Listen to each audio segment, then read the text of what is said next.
Welcome back, my friends, to another episode of The Good, the Bad, and the Bible. I am your host, Rogan Freewolf, and today we are on Deuteronomy chapter 21.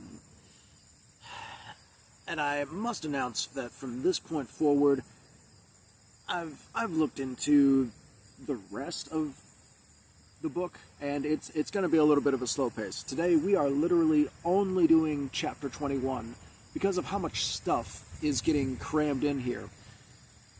The way this particular Bible has like little titles in different chunks of the, sometimes describing, what bit is about to occur in the chapter, kind of like, little titles of like chapter breaks. And a lot of them are like just, they say straight up various laws. It's because it's like one or two verses about a law, then it gets to something else, and these laws, I know laws generally tend to sound boring, but these are not going to be boring. Oh yes, the controversial material is most definitely going to continue, and it's going to get, it is going to get wild. So, and fortunately, there's only 34 chapters left, and it will pick up the pace towards the end, thankfully. But right now, just letting you know, yeah, we're not finishing the Torah nearly as quickly as I thought we were, and I'm actually, I don't know if you've noticed or not, but I've been trying to do videos a little bit more consistently. So, you're welcome. And I should have been making this a catchphrase to begin with, especially since I've been smoking it this whole time, but let's begin with some burning bush. Now, you guys get ready for a ride today.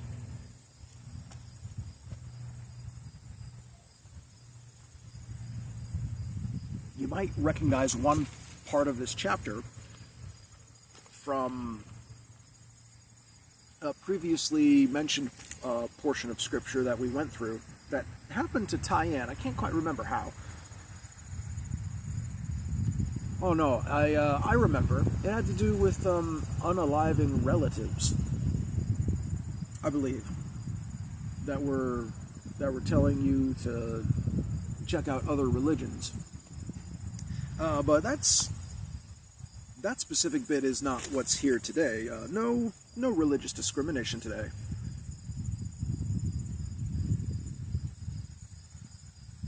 Just good old-fashioned insanity.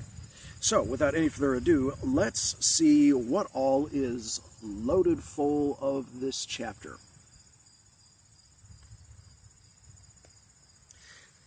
And I'm just going to describe these for you. I'm not really going to read all of these, of course. But feel free to follow along so that you know I'm not making this shit up. Deuteronomy chapter 21.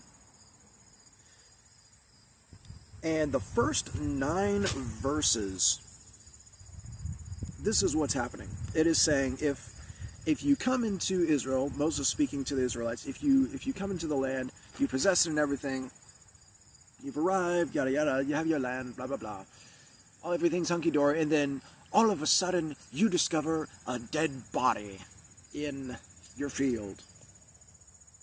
What do you do? I'm actually kind of surprised that they even cover this, but is God going to tell them how to find out who the murderer is? I mean, that's kind of what the idea that the person was murdered is kind of what's hinted at here. They use the word slain, and of course, it could be just, they could have been killed by an animal. They could have been, they they just dropped dead and had a heart attack. Maybe. I don't know if that particular word is, in the translation, if the original Hebrew covers natural causes of death. But it doesn't really seem like that here. This very much seems, if you read it, it kind of sounds like it was done on purpose. Like it was a straight up homicide, murder. It's not 100% completely stated though either, because God is telling them what to do if they don't know what happened. And what does God tell them to do? Does he tell them, look for clues, look for evidence, see my prophet that I've hired. He'll come and be your local Sherlock Holmes to solve the situation. Does he say that? No. He tells them, get a heifer, which is a type of cow, and specifically one that's never worked a day in its life, and take it into, it says, verse 4, it literally says, bring down the heifer unto a rough valley. I'm not really sure what that means. And I don't know why it's not the place where they found the dead person. I'm just telling you what the Bible says here. And then it says, and they shall strike off the heifer's neck there in the valley. And in case you're not sure what that means, it clarifies in verse 6 that it's beheaded. It is straight up decapitated. And what is the point of all this? Does it turn into a magic spell that they say an incantation over to show a trail of where the murderer is, or to show a vision of what happened if it was an animal or a person, or if it was a heart attack or whatever? Well, they do an incantation, but not for that result. No, the result they're going for is completely different. It says, all the elders of that city that are next unto the slain man shall wash their hands over the heifer. So the elders of the city, the people in charge of the city nearest where this person was found dead, are to wash their hands over the dead body of this cow. And they shall say, verse 7, our hands have not shed this blood, neither have our eyes seen it.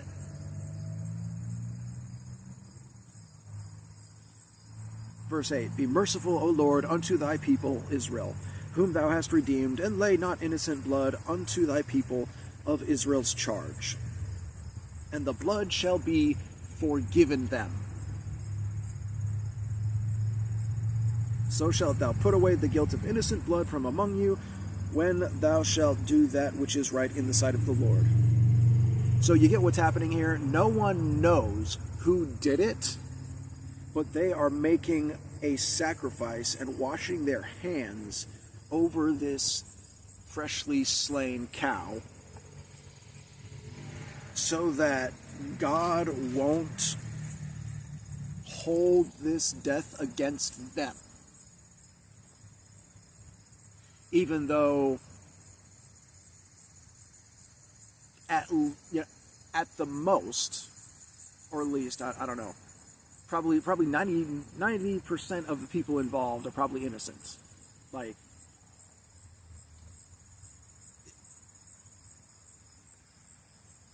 unless the murderer stayed, and they more than likely, well, I mean, who knows what they could have done. But if they ran, then there wouldn't be anyone guilty there. Like, so what is the point? What is the point of God taking it out on the Israelites over a death that they had nothing to do with? Why isn't this about helping them figure out who did it, instead of washing their hands and saying, it wasn't me? Like, what the fuck? This is honestly a complete waste of a heifer. This is a waste of time for everyone who had nothing to do with it.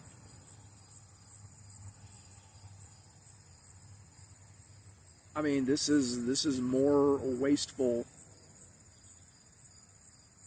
Okay, maybe not more wasteful, I don't know.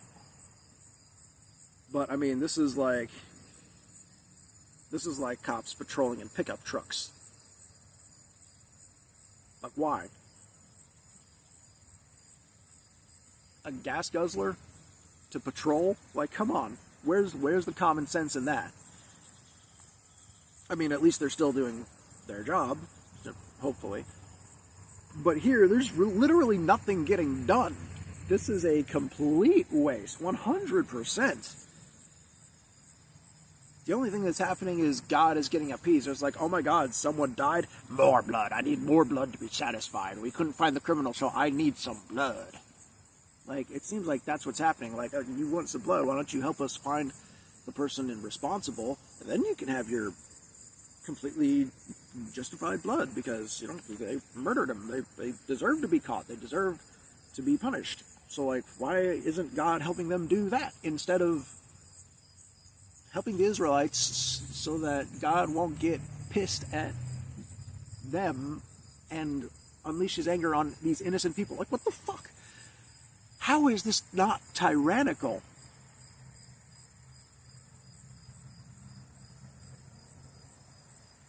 This is fucked up. Like, what the hell?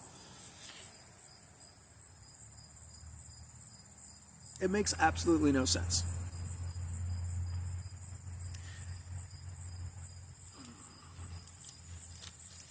So, I have no idea how to tie this in to the next bit of how to say if this is, well, we could say this is worse. Yeah, we could definitely say this is worse, because at least there's no one getting hurt in this first portion of Scripture. But now we're definitely gonna move into the darker regions of this chapter. Starting in verse 10.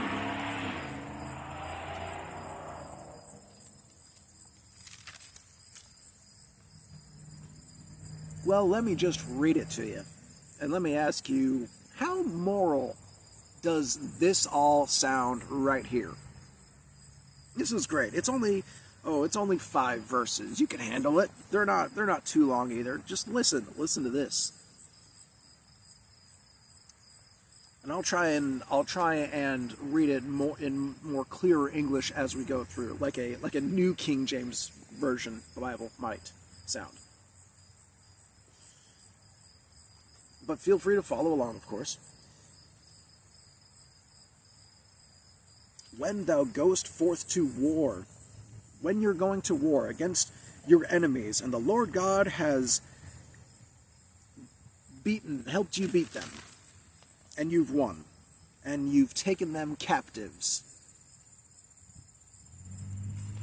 and you see among the captives a beautiful woman,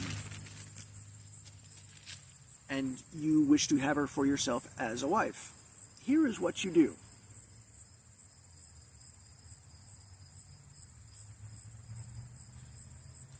Sound moral to you so far? No. Yeah, me neither. Are they going to ask her consent? Ooh.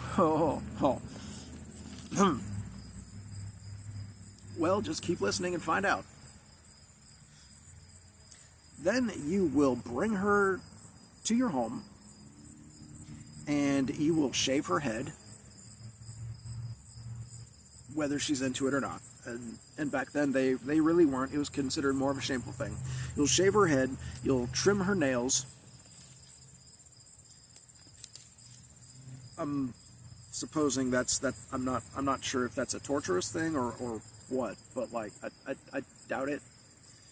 You know, probably cleaning up her nails, I don't know. But basically giving her, and then it continues with that attitude, and she will no longer wear the clothes that she wore when she was captured.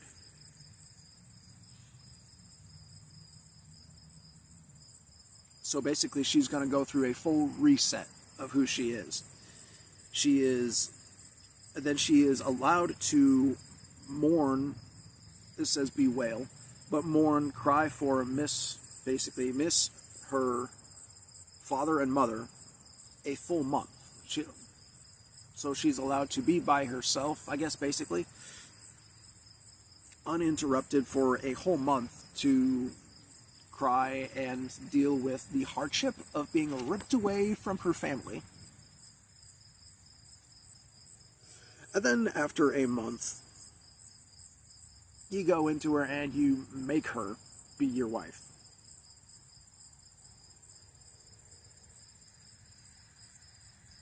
Oh yeah, and then verse 14. And then if you get tired of her, you have no delight in her, then you will let her go wherever she wants to go.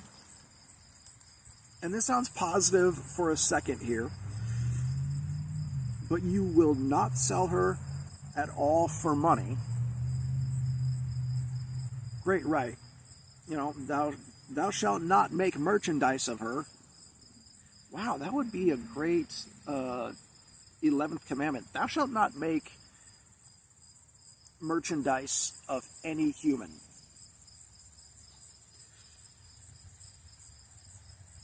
But this is the reason why right here it's saying you don't sell this captive.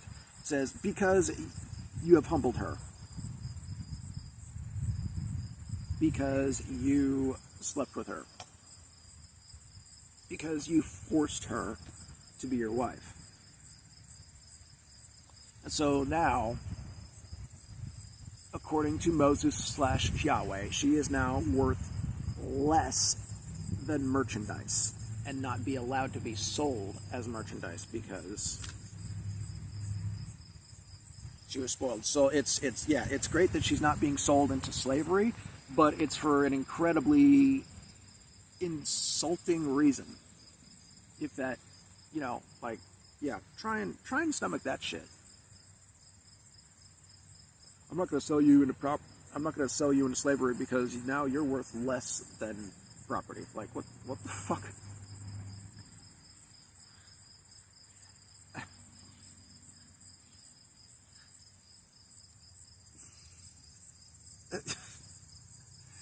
That's very, thanks, but ouch.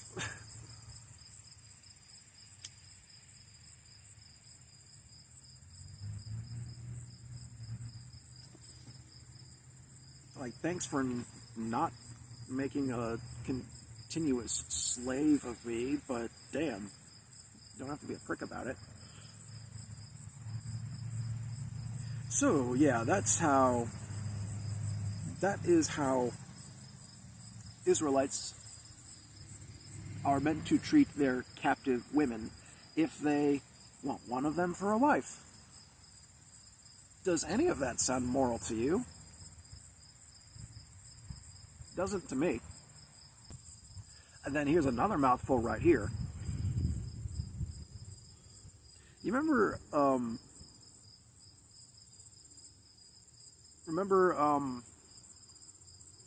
that little passage that was kind of positive that we read not that long ago about God's rule for kings, how they're not supposed to have more than one wife? Well, apparently God doesn't really care about what non-kings do when it comes to having more than one wife.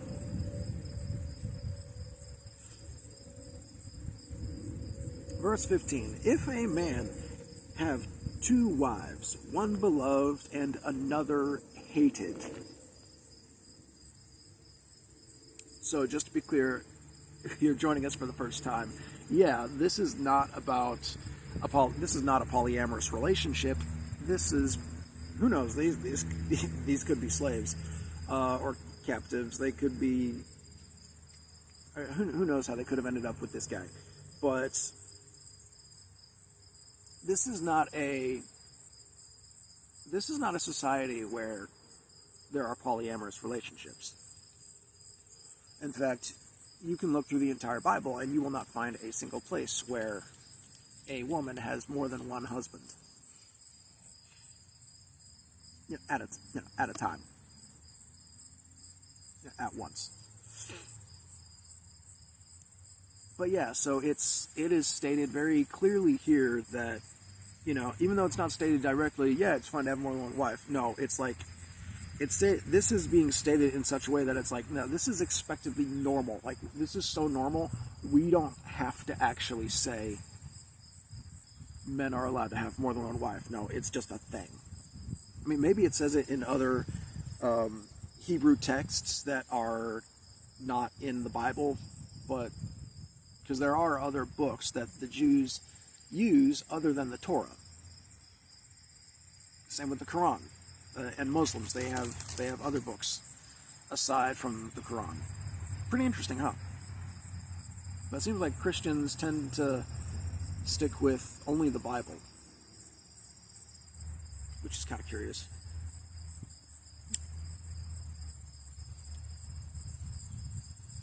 At least for the most part.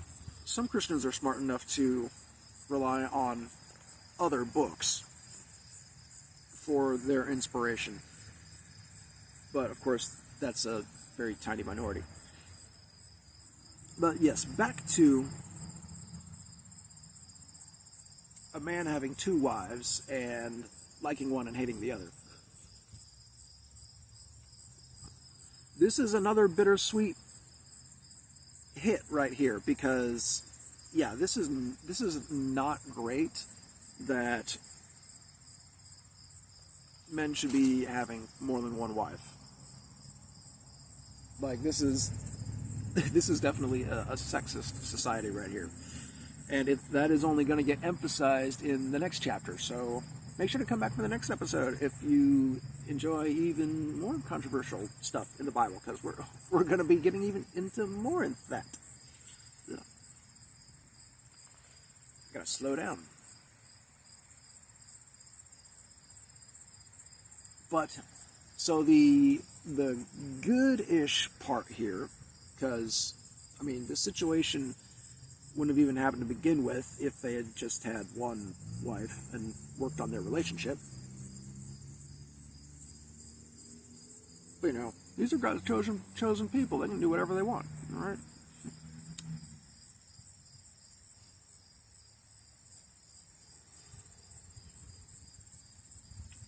But basically, the gist of these three verses are 15 through 17 is that they're not allowed to be biased. If the wife that the husband if the wife that the husband dislikes has the firstborn son, they're not allowed to take his birthright away from him and give it to the firstborn of the other wife, because the other one was born first. So that's like, woohoo, great. Not allowed to be biased, but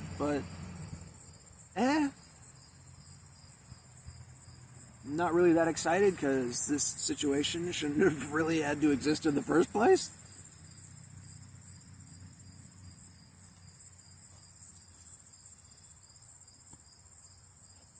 And, I mean, it's only, quote-unquote, good because they made a birthright a thing.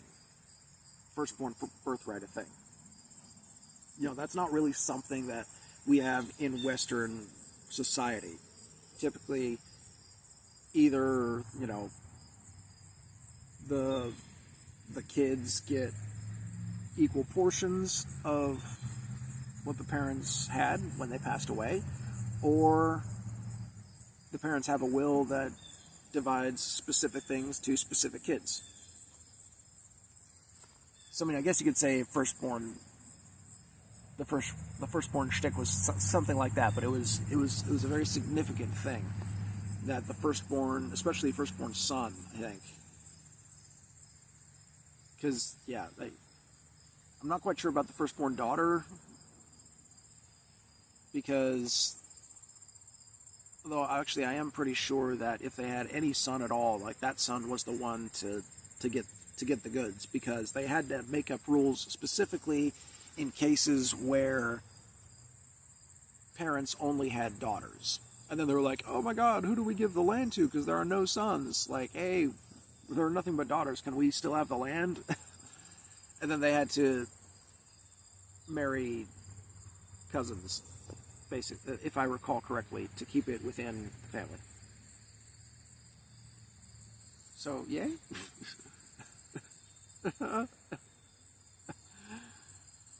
The way God solves problems is so dumb sometimes. We don't know who did it. Kill a cow. There are no sons to inherit the property. Okay, give it to the women, but only have them marry within their tribe. Distant cousins. And then we come to the final solution that you all might remember that we discussed before. If a man have a stubborn and rebellious son, verse 18, which will not obey the voice of his father or the voice of his mother, and that when they have chastened him, will not hearken unto them, then shall his father and his mother lay hold on him, and bring him out unto the elders of his city, and unto the gate of his place. So parents are dealing with an incredibly troublesome child. It doesn't really say, it never says, in fact, what all the crimes and issues of the child is. It just says that he's not listening. He's stubborn, rebellious. What if he's just the black sheep of the family? What if he's just questioning some of the BS? What if he's a conspiracy theorist? Or, what if he just doesn't want to be part of the religion?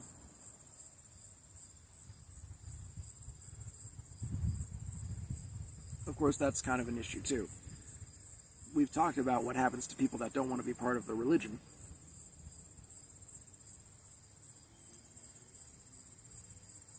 But what are they to do? Do they talk him down? Do they take him to the elders and pray to God to talk to this person? Do they have a high priest talk to him? Do they have some sort of therapy for him? Could be that this kid, it doesn't say how old this person could be either, but we do have an interesting clue that they could be an older child as well, possibly even an adult, because it says in verse 20, and they shall say, the parents, to the elders of his city, this our son is stubborn and rebellious. He will not hearken, he will not obey our voice.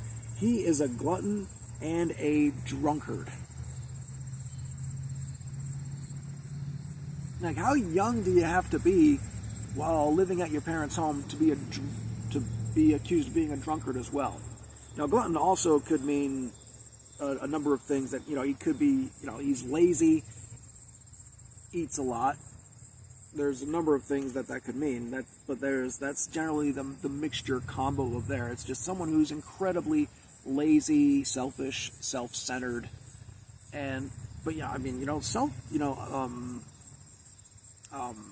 what was the word? Self-thinking? I don't think that's really a term, but people who think for themselves, who question authority, who question the rules, they can be seen that way. It is possible that, maybe they just have a straight-up psycho on their hands that needs some sort of deep therapy. Maybe they need, some THC to help calm them down or something. Who knows? But if there is a cure, surely, if there's a way to talk them down, to talk some sense into them, surely that's what they're bringing this kid to the elders for, right? To have a spell, to have a special talking to, right?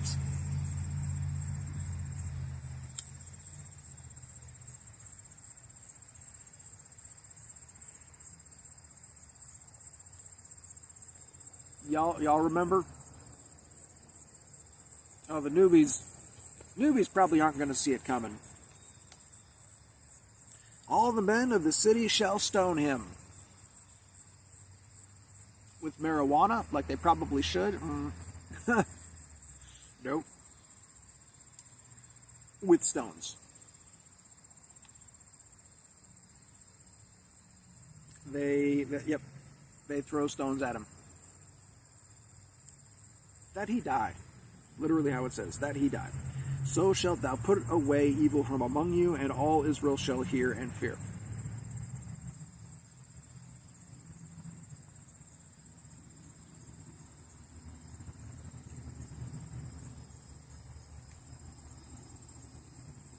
So, yep, that was God's idea of punishing stubborn children. Or teenagers / adults that were still living at their folks' home. That, I mean, and instead of, why not just, kick them out, kick them to the curb, let them be homeless. You could at least do that. Let them take care of themselves. And if they fail and they starve to death chasing whatever, hard substances and stuff like that, well, that's their choice. You leave them to it. Kick them out of society or whatever. But, there's execution via bludgeoning multiple times via rocks.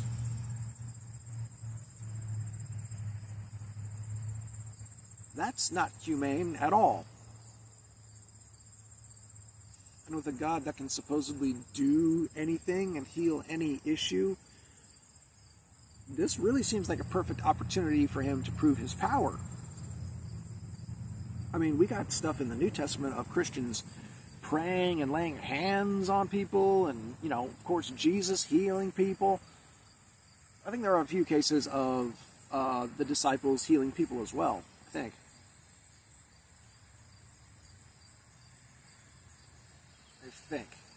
I know there's like laying hands on of and getting the Holy Ghost, whatever the heck that means. Oh my gosh, I'm scared to get into that shit. Because even as a Christian, that stuff was complicated. There were so many different explanations for how that worked. But the wild thing is that, in my particular sect of Christianity that I came from, the Christian God and the Hebrew God were one and the same. So, praying to Jesus' Father was the same as praying to Yahweh, this deity. Because we read this Bible every day, so this is the freaking deity that we prayed to.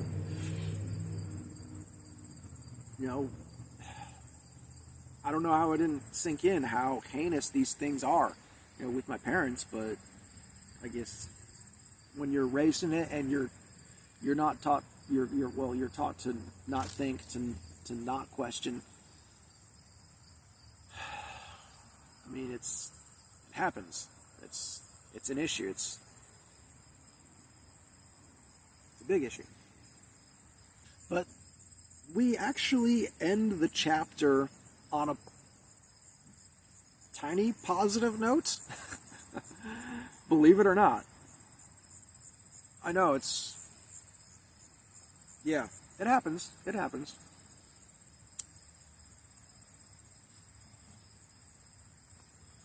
They have some good ideas here and there. And this one says, just in the last 2 verses, it says, if a man has committed a sin worthy of death and he has been put to death, and you hang him on a tree, don't let his body remain out overnight. This part I don't get. For he that is hanged is accursed of God. Not sure what the deal is. Like, That is like the most superstitious shit. That's like the same as like leaving garlic in front of your door frame so that vampires don't come through. Don't leave a body out overnight or God's gonna curse it. What, he can't help himself? What's the deal? But then this part actually makes sense. That thy land be not defiled, which the Lord thy God giveth thee for inheritance. I know that's not really saying anything specific, but I can give at least an educated idea.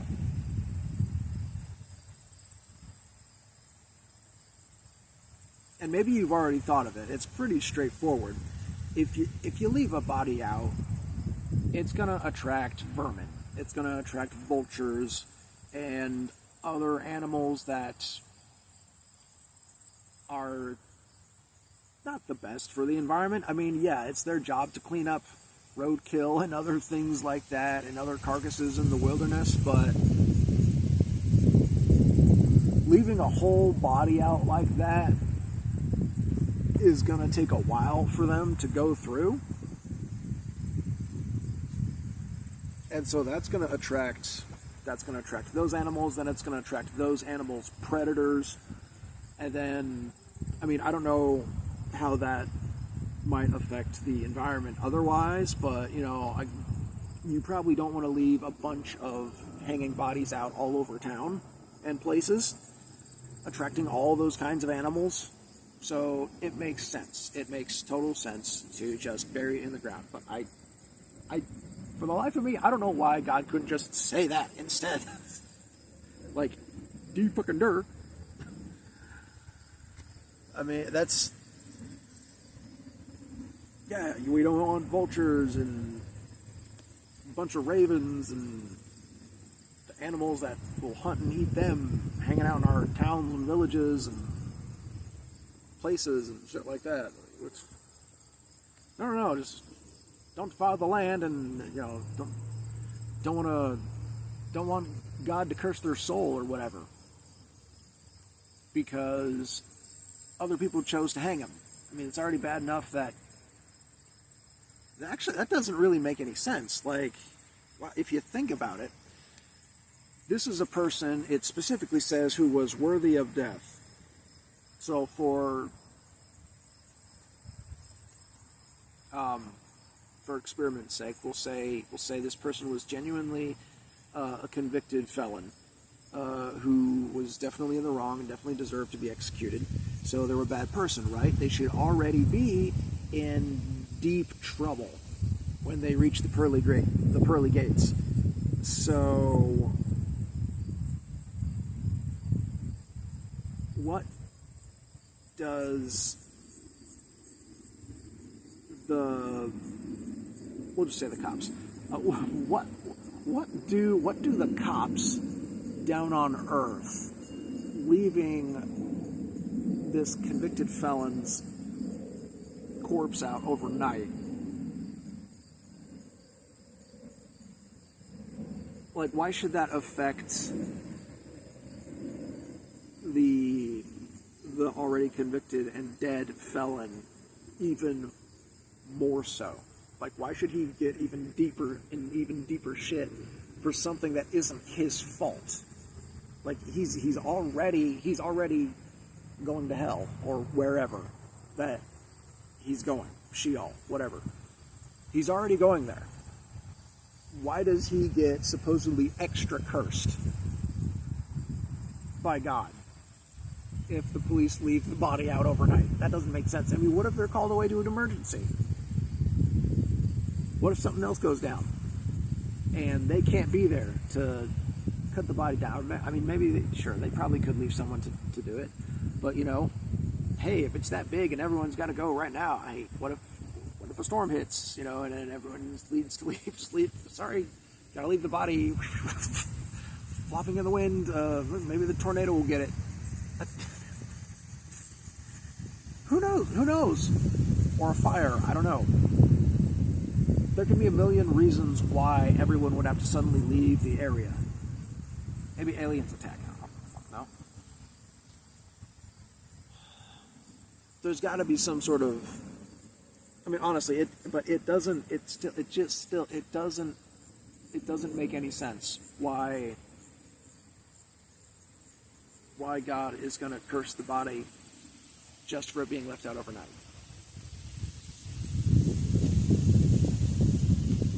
So yeah, great for not defiling the land. That's great, yeah, because those vultures and those rodents and those other creatures that will 100% eat a human corpse would also bring diseases and stuff with them. And yeah, you wouldn't want that in your society. But where is that mentioned here? It's not. That's not part of the advice. Oh, sure, yeah, God knew that, but why couldn't he educate the Jews on that? Maybe spread the information. I mean, maybe they were going to, once they conquered and subdued and put into submission all the cities, that we talked about. A great far off, no particular mention on when they're supposed to stop, or how far they're supposed to go before they stop doing that, and just try and make actual peace with everyone instead of trying to put them all into submission. But anyways, so yes, that is where we conclude our place in the Bible today. So yes, do come back for the next chapter, because that is going to be a very adult-themed one. And it's going to be very controversial. It's going to be very... It might be a little uncomfortable. But yeah, it is in the Bible. And it is stuff that Christians just really don't want to acknowledge. For, most Christians. There's a minority of smart ones out there. And they're all aware on very different levels, but the vast majority do not know about the absolutely wild and crazy things in here, because most of them do not read their Bibles. And even the ones that do, like my parents and my immediate family, it's like it doesn't register for them how freaking heinous these are, and then it doesn't register for them what this says about the God that they pray to and that they serve. Like, well, it was allowed back then, but he's not really cool with it now. No. That's called hypocrisy. All these terrible things for God to be okay with back then, because humans were weaker and more sinful. What?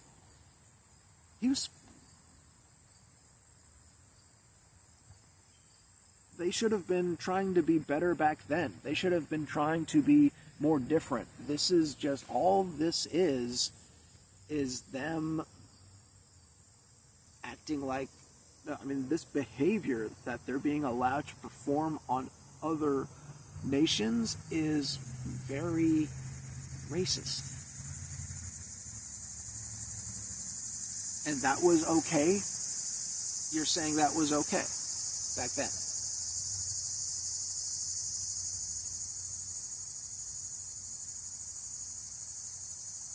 That God stooped to their level of understanding? That was literally, in the best way I can describe it, that was the explanation I was given as to why God was okay with some of this stuff. But I was also told, well, some of them had diseases that had to be wiped out. Because God couldn't be bothered to cure them, perform some miracles and convert them. No, instead just, I ain't doing all that. That's too much work. That's why I talk about this shit.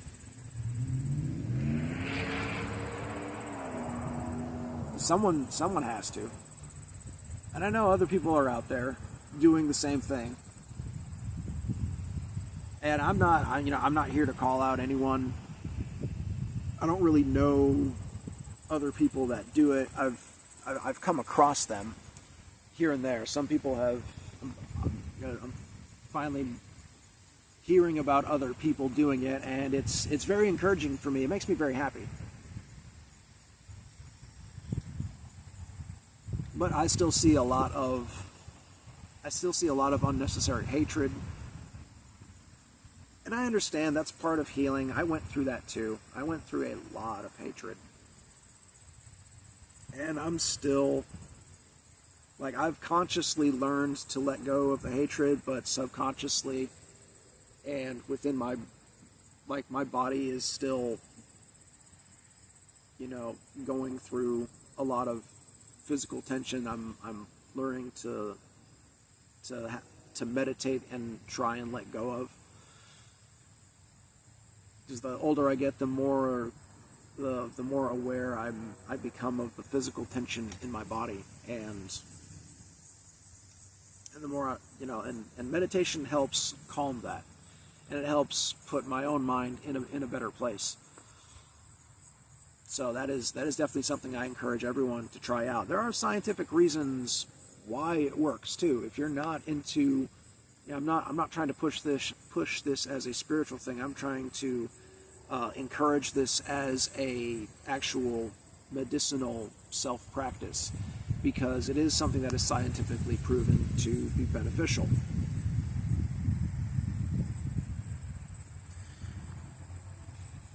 Motherfucker keeps going out on me.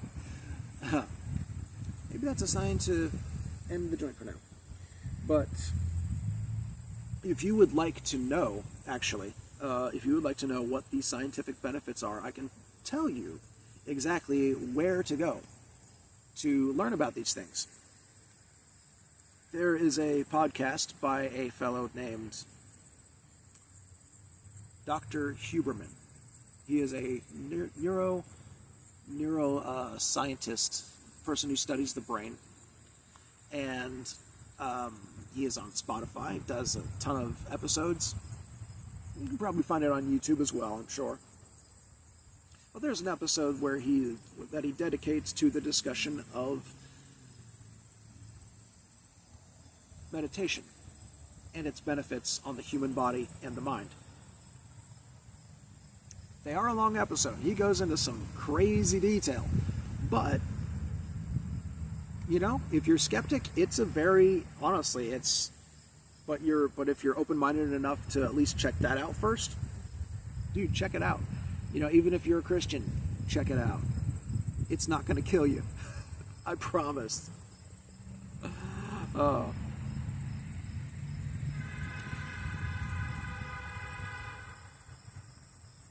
But yeah, I wish people would talk about these things, discuss these things more. Because the world's going crazy. People are becoming more divisive of, choosing religions like it's a black and white ordeal. Like, it's got to be Christianity or nothing else. Or, it's got to be Islam or nothing else. Or, it's got to be Zionism or / Judaism or nothing else. Like, it's, a lot of the world isn't those, and it's, from what I've heard, and I genuinely hope this is the case, these groups are acting up the way they are right now, all because they are losing power, because they're getting exposed, because, I don't know so much about the ex-Jews. I'm sure they have their pocket. I haven't heard much of them, but I know there is a massive amount of ex-Muslims and ex-Christians that are coming out of the woodwork and speaking up. And yeah, there are people that are unfortunately still converting to Islam that have no idea what they're doing. And same for Christianity. There are attractive reasons, like it's for their, like, I'm not going to get into all the reasons why someone would become a Christian, aside from definitely not knowing everything about it. But if they are in a bad enough of a situation, and there is some sort of who knows, like an AA meeting, a lot of it's personal connection that gets them in, and it's the way they're talked to, the way they're guilt tripped, not on purpose. It's the way the religion is set up. You are set up to be guilt tripped, unfortunately. But you're not made aware of the angles of the foundation, of the cracks, of the mold, because a lot of them don't know it themselves, but they're all there. There are cracks all over this word holy. Not saying there isn't good stuff. We covered that tiny bit today. And we've covered plenty of other good aspects that we've come along, that we've come across the way. But we have to be honest about the trash that's in the Bible, okay?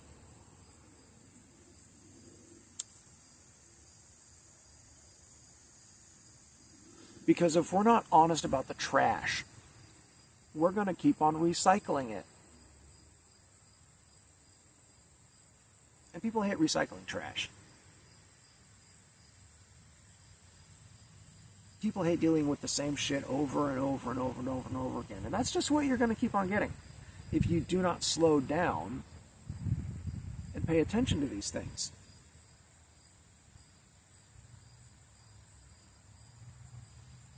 And, I am not encouraging proselytizing, because I did that plenty as a Christian. And honestly, I think there should be stricter rules on proselytizing. Like, I think it should be nationwide that there should be no such thing as door knocking.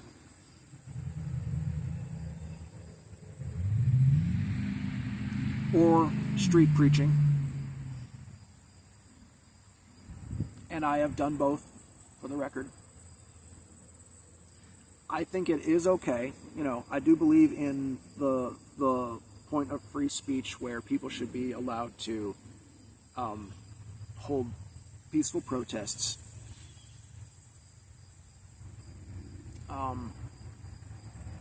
But when it comes to pushing your religion,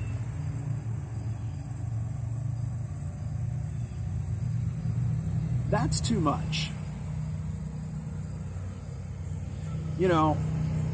Maybe vote if the citizens want to allow paraphernalia and gospel tracts being passed out. Maybe have the citizens vote on that.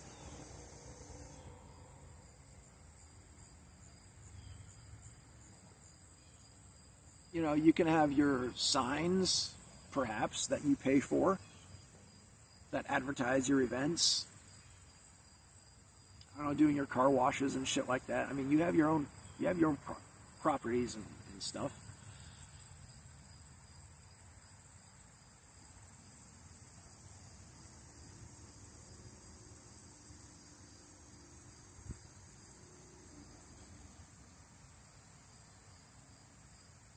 But you don't see other religions out there going around recruiting.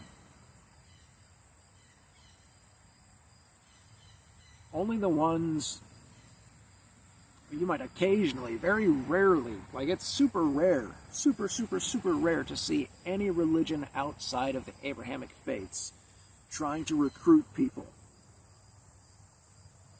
Even with Norse pagans,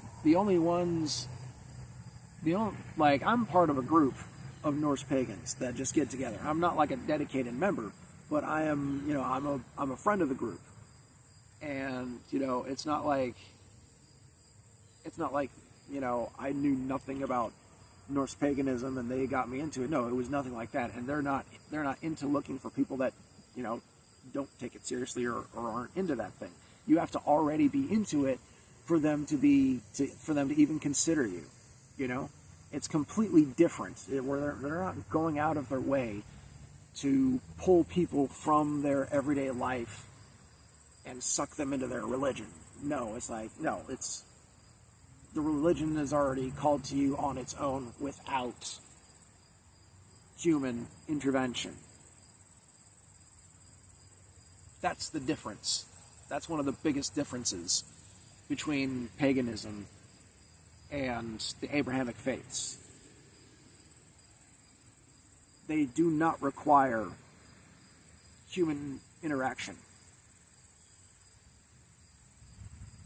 You will literally never, or incredibly rarely, if ever, see or have a Norse pagan come up to your door and knock on it and say, hey, do you have 5 minutes to talk about our Lord and Savior Odin? No,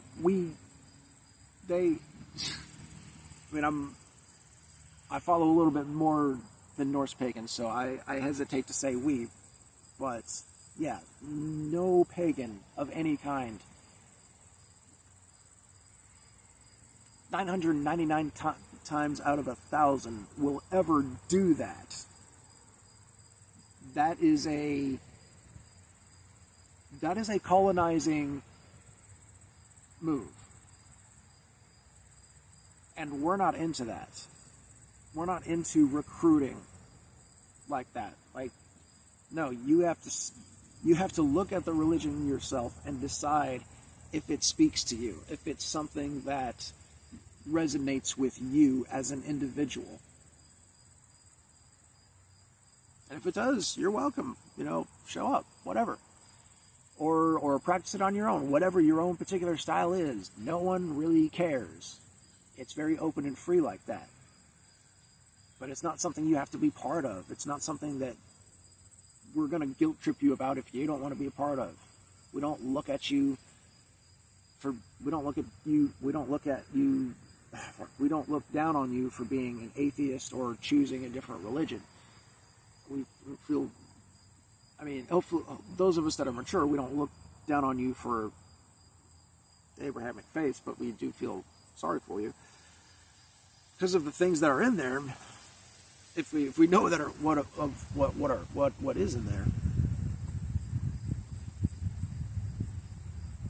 But yeah, that's why we talk about this, and that's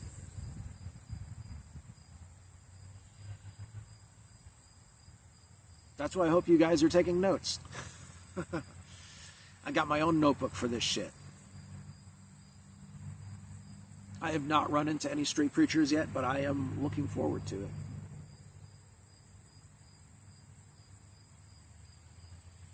And if I can record it, I will. Because I've always wanted to try and talk to one of those people. I know I probably should with the relatives that I've left, but I've officially left Facebook, so some of that is... fuck, yeah, I definitely can't look them up now. I would have to ask other people to look them up for me. See if they can find their phone numbers. But I'm not gonna do that. I'm just gonna move on. They can contact me through here if the universe sends them my way, or who knows, they might be able to find me through other ways if they try hard enough, but they're all probably on with most of them with their own lives. But also it doesn't really feel right in a way to go back and, it would be great to reconnect with them and talk with them about it, but that'd be a painful conversation to have with each and every one of my old Christian friends. And in some ways it would feel like I'd be trying to deconvert them, and I don't want to do that. I've had a difficult enough time doing that with my very best friend, and we don't really talk anymore. Partially because I enjoy these type of serious conversations. I enjoy reflecting on these things, and he's satisfied with his version of Christianity, whatever it is. We've literally never talked about it.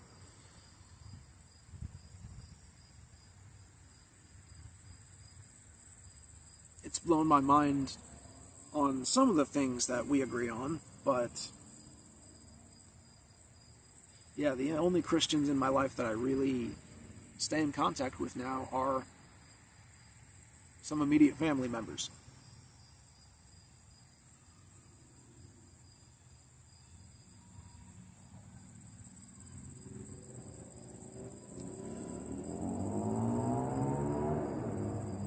And yeah, a part of me is alarmed by how I see the world being affected by these religions, and I wish I could.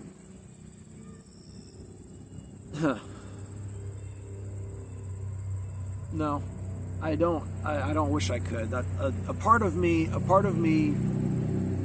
very rude part of me, would like to be able to, would like to march into churches and just start up my own sermon right in the middle of theirs and hijack the whole thing. Drop a bunch of information bombs on all of them at once. Get thrown out of multiple churches. But like I said, that's the rude sadistic side of me. I don't want to be a dick. It's hard enough not being annoying when you're trying to wake people up. So I'm trying to be as nice as I can about it. Yeah, sometimes I swear and things like that, but that's for emphasis. That's just who I've gotten to be. It's just, I'm relaxed about that shit. If you want to hear me not swear, make me famous in comedy, and I'll do a special for Christians where I don't swear.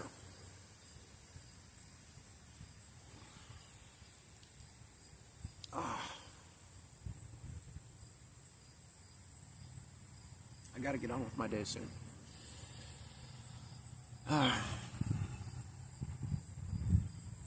Well, yeah, so I hope you guys are taking notes. I hope you guys are spreading the word. Honestly, online, I don't encourage online debates a whole lot unless you have great self-control with that shit. I've learned that I don't. I've learned that Facebook is draining for me, and I don't know if I have ADHD or just an addictive personality, but I'm learning to be more and more careful, to the point to where I deleted my Facebook, and I'm making other life choices along the way, trying to make myself better, trying to be more disciplined, but also more relaxed and more, just have a better, more positive perspective about things. Trying to practice more positive affirmations mentally and verbally. Trying to make it a habit and routine, Things I should have been doing a while ago, things I recommend to others, but finally taking the medicine that I've been handing out for myself. And things are slowly getting better.